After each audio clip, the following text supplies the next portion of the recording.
Notre secours est dans le nom du Seigneur qui a fait le ciel et la terre. Viens, Esprit Saint, viens par la puissante intercession du cœur immaculé de Marie, ton épouse bien-aimée. Mon Jésus, je te supplie de percer mes oreilles de tes épines pour que je n'entende que ta voix. Perce mes yeux que je ne puisse voir que toi. Remplis ma bouche de tes épines pour que ma langue puisse être muette à tout ce qui pourrait t'offenser et soit toujours libre de te louer et de te bénir. Ô Jésus, mon roi, entoure-moi d'épines, que ces épines me gardent, me défendent et fassent que je sois totalement dévouée. Bonjour tout le monde, j'espère que vous allez bien.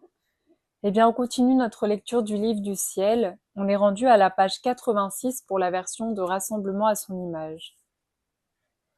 Un matin, je ne me souviens pas très bien, mais il avait dû se passer 3 mois depuis que je restais en permanence au lit, tandis que j'étais dans mon état habituel, mon doux Jésus vint me voir sous l'apparence tout aimable d'un jeune homme d'à peu près 18 ans. Oh, comme il était beau avec ses cheveux dorés et bouclés. Il semblait que ces boucles s'accrochaient à mes pensées, à mes affections et à mon cœur. Sur son front serein et large, on pouvait voir comme à travers un cristal très clair son esprit. On découvrait son infinie sagesse et sa paix imperturbable. Oh, comme je sentais mon esprit et mon cœur retrouver la sérénité. Ainsi mes propres passions devant Jésus étaient terrassées et n'osaient plus causer le moindre trouble. Je crois, si je ne me trompe pas, que l'on peut voir Jésus aussi beau si l'on n'est pas dans un calme profond. Le moindre trouble empêche l'âme de recevoir une aussi belle vision. Ah oui, rien qu'à voir la sérénité de son front adorable, la paix s'infuse tellement en soi que je crois qu'il n'existe rien, ni désastre, ni guerre féroce qui ne puisse s'apaiser devant Jésus. Ô mon tout et mon beau Jésus, si en quelques instants où tu te montres dans cette vie, tu transmets tant de paix, de sorte que l'on supporte les plus douloureux martyrs, les peines les plus humiliantes, avec la plus parfaite tranquillité, on dirait plutôt un mélange de paix et de douleur, qu'est-ce que ce sera au paradis? Oh, comme ils sont beaux ces yeux si purs, brillants de lumière. Ce n'est pas comme la lumière du soleil qui brûle lorsqu'on veut le regarder. Non. En Jésus, on peut très bien fixer la lumière et regarder à l'intérieur de ses pupilles d'une couleur sombre céleste. Oh, comme elle me parlait.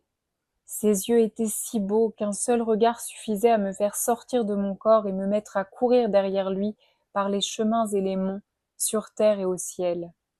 Il suffisait d'un regard pour me transformer en lui et pour sentir monter en moi un je ne sais quoi de divin. Qui peut dire la beauté de son adorable visage? Son teint blanc est pareil à la neige, rehaussé de la couleur des plus belles roses. Dans ses joues pourpres, on découvre la grandeur de sa personne avec un aspect majestueux, divin en tout, qui inspire la crainte et le respect, et en même temps vous donne tellement confiance que, quant à moi, je n'ai jamais trouvé personne qui me donnerait une once de la confiance que me donne mon cher Jésus, ni parents, ni confesseurs, ni sœurs.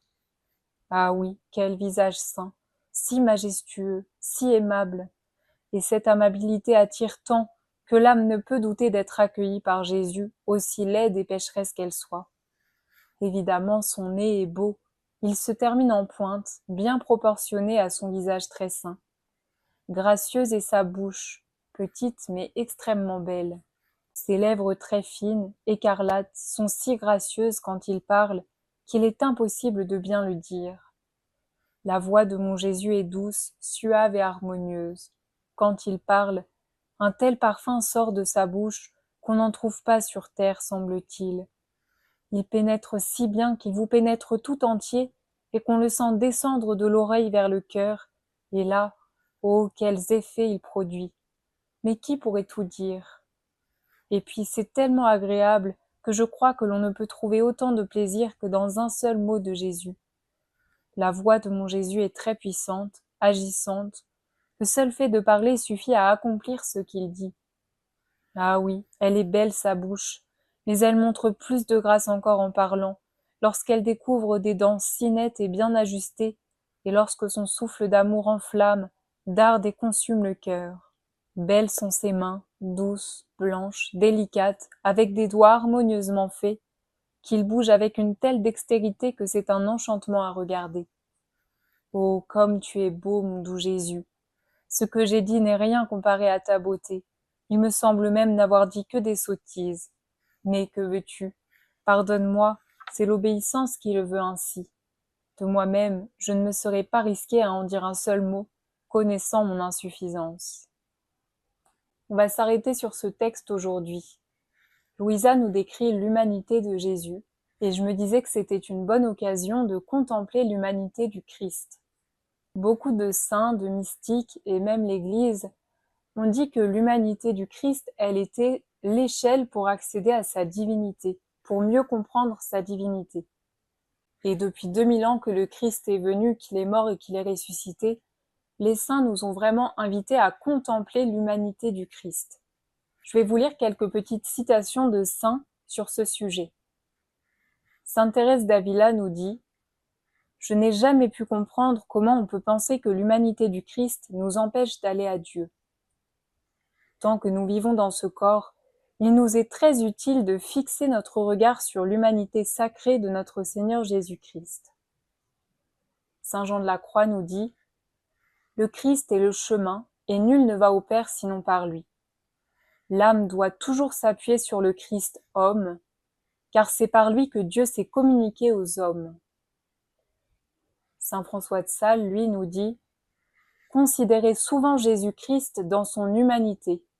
C'est la plus douce et la plus profitable des contemplations. » Saint Bernard de Clairvaux, lui, nous dit « C'est par l'humanité du Christ que j'arrive à la contemplation de la divinité. » Sainte Catherine de Sienne, « Dans la connaissance de l'humanité du Verbe, l'âme trouve la voie de la vie. » Et enfin un dernier, Saint Bonaventure, « Personne ne peut s'élever à la contemplation de Dieu s'il ne passe pas par le Christ crucifié. » Je pourrais vous lire comme ça des citations jusqu'à demain de nos saints qui nous ont vraiment encouragés à cette contemplation du Christ. Mais concrètement, comment le contempler dans son humanité?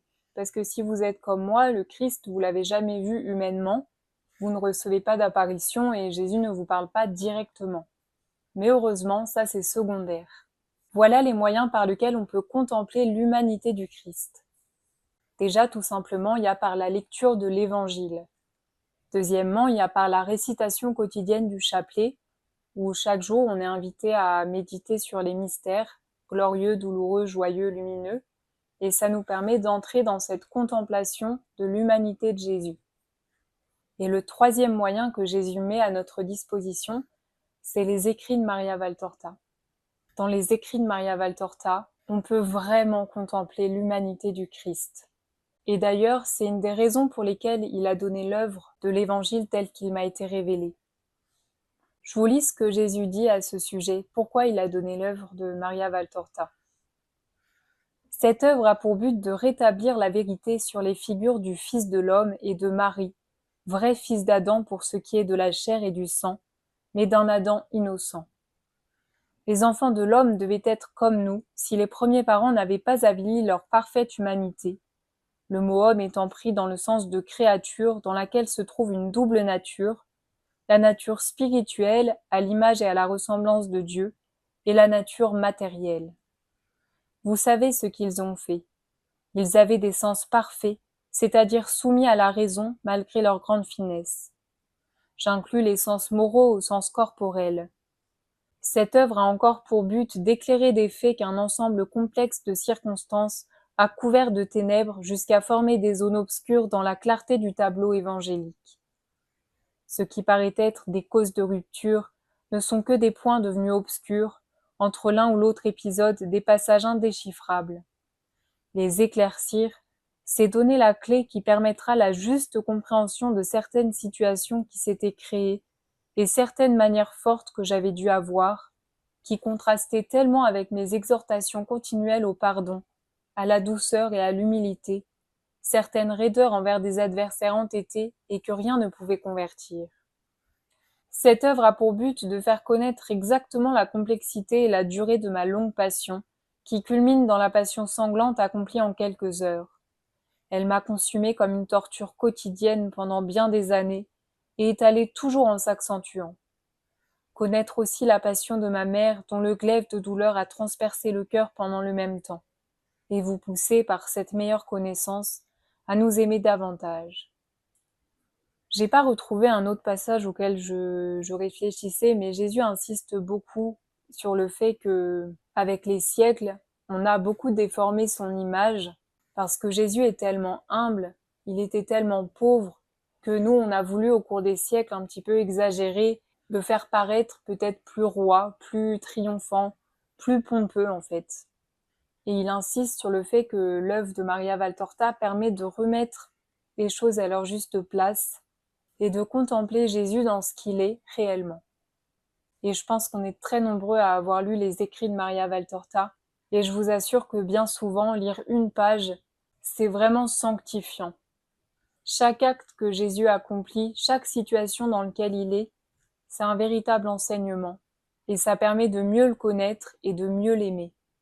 Dans le livre du ciel aussi, Jésus dit que c'est très important de contempler son humanité, de contempler tout ce qu'il a fait sur la terre, parce que ça nous ouvre à accueillir plus de connaissances sur le Seigneur, ça ouvre notre esprit, ça ouvre notre intelligence, et ça nous aide considérablement à la compréhension de ce qu'est le don de la divine volonté, le don qu'il veut nous donner.